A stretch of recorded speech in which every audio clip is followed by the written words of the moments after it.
आईने हिंदी के एक नए एपिसोड में आपका स्वागत है, जहां आपके लिए लेकर आते हैं इंडियन डिफेंस की प्रमुख अपडेट्स को। और इस वीडियो की हम शुरुआत करने वाले हैं एक ऐसे डेटा को लेकर आई रिपोर्ट से जो कि आपको चौंका सकती है। हमने रिसेंटली भारतीय वायुसेना के फाइटर जेट्स के क्रैश के बारे में सुना, लेकिन हाल ही में एक डेटा सामने आया है जहां पर पिछले तकरीबन 30 वर्षों में भारतीय वायुसेना ने कितने एयरक्राफ्ट गंवाए हैं और उन एयरक्राफ्ट के हादसों में भारतीय वायुसेना के कितने पायलट्स वीर गति को प्राप्त हुए हैं, इनका लेखा जोखा है। और ये काफ़ी अलार्मिंग है। अगर हम डेटा की बात करें तो 1989 से 2022 के बीच भारतीय वायुसेना ने तकरीबन 534 एयरक्राफ्ट अलग अलग हादसों में गंवाए हैं। जी हाँ, आपने सही सुना। 1989 से 2022 के बीच में भारतीय वायुसेना ने अलग अलग हादसों में 534 एयरक्राफ्ट गंवाए हैं। इसमें फाइटर जेट, ट्रेनर, हेलीकॉप्टर और ट्रांसपोर्ट एयरक्राफ्ट शामिल हैं। और इन अलग अलग एक्सीडेंट्स में भारतीय वायुसेना के 152 पायलट्स वीर गति को प्राप्त हुए हैं। और सबसे ज़्यादा अलार्मिंग जो टाइम रहा है भारतीय वायुसेना के इस पूरे दौरान, वो था 1990 का दशक, जहां पर ऑन एवरेज ऐसा कहा जाता है कि भारतीय वायुसेना ने एनुअली तकरीबन 20 से 30 एयरक्राफ्ट का जो लॉस है वो उठाया है। इसमें सबसे ज़्यादा एयरक्राफ्ट जो क्रैश हुए थे वो हुए थे मिग-21 और इनको फ्लाइंग कॉफिन की संज्ञा ऑलरेडी दी जा चुकी है।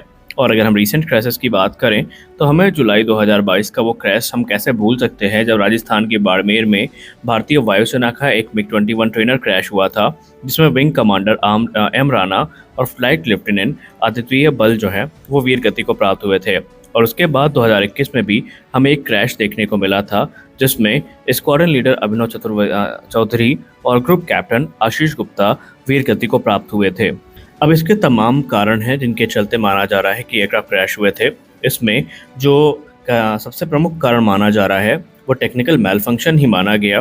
ह्यूमन एरर भी था उसमें कारण, एनवायरमेंटल चैलेंजेस भी थे और टेक्निकल फेलियर भी इसके मुख्य कारणों में से एक थे।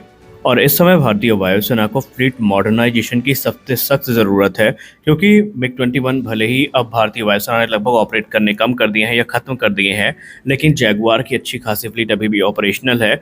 और जो पुराने एयरक्राफ्ट हैं ये भारतीय वायुसेना के लिए खतरे की घंटी बनते जा रहे हैं और ऐसे में हमें इनका तत्काल रिप्लेसमेंट चाहिए। अब अगर हम जैगुआर, मिराज 2000 या मिग-29 की बात करते हैं तो इनको रिप्लेस एक ही एयरक्राफ्ट से किया जा सकता है, और वो है तेजस मार्क 2, जो कि 2030 के पहले भारतीय वायुसेना को ज्वाइन करता नजर नहीं आ रहा है। तो ऐसे में भारतीय वायुसेना के लिए आने वाले जो साल हैं वो इतने आरामदायक तो नहीं होने वाले हैं। और अगर हम तत्काल समाधान की बात भी करें तो अगर हम आज भी किसी भी एयरक्राफ्ट की डील फाइनलाइज कर लेते हैं, तब भी हमें पहला एयरक्राफ्ट 2028 से पहले नहीं मिलने वाला है। तो भारतीय वायुसेना के लिए आने वाला समय काफ़ी चैलेंजिंग होने वाला है। हमारी अगली बड़ी अपडेट भारतीय वायुसेना के राफेल फाइटर्स को लेकर आ रही है। आप सब ने देखा कि किस प्रकार ऑपरेशन सिंदूर के दौरान राफेल फाइटर्स ने जो डेकॉयज हैं इनकी सहायता से पाकिस्तानी एयर डिफेंस सिस्टम और पाकिस्तानी एयरक्राफ्ट्स को बेवकूफ़ बनाया। और पाकिस्तान जो क्लेम करता है ना कि हमने 6 राफेल मार गिराए हैं, दरअसल वो राफेल नहीं थे, बल्कि वो टोट डेकॉय थे जिन्होंने पाकिस्तान को मूर्ख बनाया था। और अब एक बार फिर से भारत इन्हीं टोट डेकॉय को खरीदने के लिए जो प्रोक्योरमेंट प्रोसेस है उसको एक्सेलरेट कर रहा है। मीडिया रिपोर्ट्स की बात माने तो भारत इसराइल के साथ इस समय एक्स-गार्ड फाइबर ऑप्टिक जो टोट डेकॉय सिस्टम है इनको खरीदने की तैयारियां शुरू कर चुका है, जिसका निर्माण इसराइल की राफेल एडवांस डिफेंस सिस्टम की तरफ से किया जाता है। और इसके पीछे का उद्देश्य ये है कि कॉन्टेस्टेड एयर स्पेस में राफेल फाइटर्स की सर्वाइबिलिटी को एनहांस करना। इकोनॉमिक्स टाइम की रिपोर्ट की बात माने तो भारतीय वायुसेना अपने सभी 36 राफेल फाइटर्स के लिए ये जो सेल्फ डिफेंस कैपेबिलिटी है एनहांस कर रही है, और ऑपरेशन सिंदूर में इसका जो यूज़ है वो भी किया गया था। हालांकि इस समय जो प्रोक्योरमेंट है उसको तेज करने का हर यथासंभव प्रयास किया जा रहा है। एक्स-गार्ड की बात करें तो ये state of the art reusable towed decoy system है, जो कि फाइटर एयरक्राफ्ट को radar guided air to air missile और सरफेस टू एयर मिसाइल से प्रोटेक्ट करता है।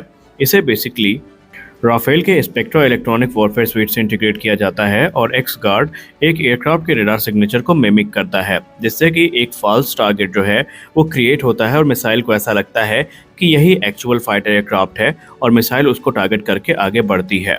अब ये जो टोट डेकॉय सिस्टम है ये एयरक्राफ्ट के हार्ड पॉइंट से अटैच होता है, और ये तकरीबन 100 मीटर की जो फाइबर ऑप्टिक केबल है इसके सहायता से मिड फ्लाइट में ही डिप्लॉय किया जाता है।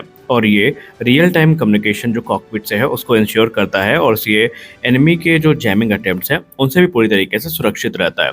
और अब भारतीय वायुसेना अपने राफेल फाइटर्स के लिए इन्हीं टोट डिकॉय सिस्टम को खरीद रही है।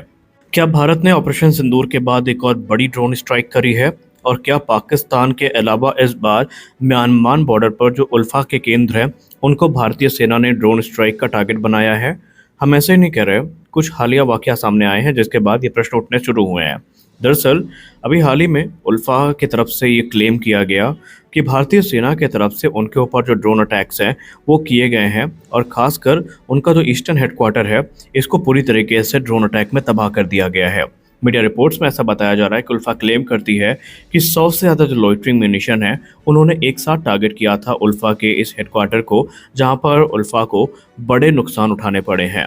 और ये क्लेम ऐसे समय पर आया है जब इंडियन सोशल मीडिया पे भी इस प्रकार की जो वीडियोस और फोटोज़ हैं वो सर्कुलेट की जानी शुरू कर दी गई हैं। बैंड आउटफिट ने अपने प्रेस स्टेटमेंट में ये क्लेम किया है कि इस क्रॉस बॉर्डर स्ट्राइक में उनके तकरीबन 19 से ज़्यादा जो कह सकते हैं लोग हैं वो मारे गए हैं और सैकड़ों इंजर्ड हुए हैं, जिसमें उल्फा का कमांडर नयन मेदी जिसका नाम है ये भी उस स्ट्राइक में मारा गया है। इसके अलावा और दूसरे कमांडर जो कि एक रेवोल्यूशनरी पीपल फ्रंट है जो कि पीएलए यानी पीपल लिबरेशन आर्मी का एक पॉलिटिकल विंग है, उसका भी एक टॉप कमांडर इस स्ट्राइक में मारा गया है।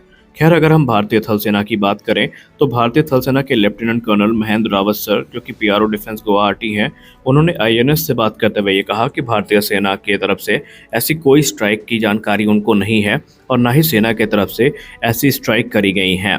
हालांकि उल्फा की तरफ से तस्वीरें भी जारी करी गई हैं जहां पर उनका जो हेडक्वार्टर है ये पूरी तरीके से तबाह हो चुका है। तो सवाल ये उठता है कि स्ट्राइक हुई कैसे और इतनी पिन पॉइंट एक्यूरेसी के साथ स्ट्राइक करी गई हैं कि उल्फा ने भी इसके बारे में नहीं सोचा था। इस समय उनका पूरा कैंप तितर बितर हो चुका है और हेडक्वार्टर पर अटैक करने के बाद उनका जो मनोबल है वो भी पूरी तरीके से अब टूट चुका है। इतना तो तय है कि अगर ये भारत की तरफ से किया गया है तो भारत ने ऑलरेडी अब एक न्यू नॉर्मल सेट कर दिया है कि भारत अब सहनशीलता नहीं बल्कि अपना एग्रेशन दिखाएगा और इससे जो दुश्मन है उनको पूरी तरीके से तबाह किया जाएगा। अगर आपने दोपहर की वीडियो देख रखी है तो अब आप इस वीडियो को स्किप कर सकते हैं क्योंकि इसमें हम बात करने वाले हैं जनरल इलेक्ट्रिक F404 की डिलीवरी के बारे में।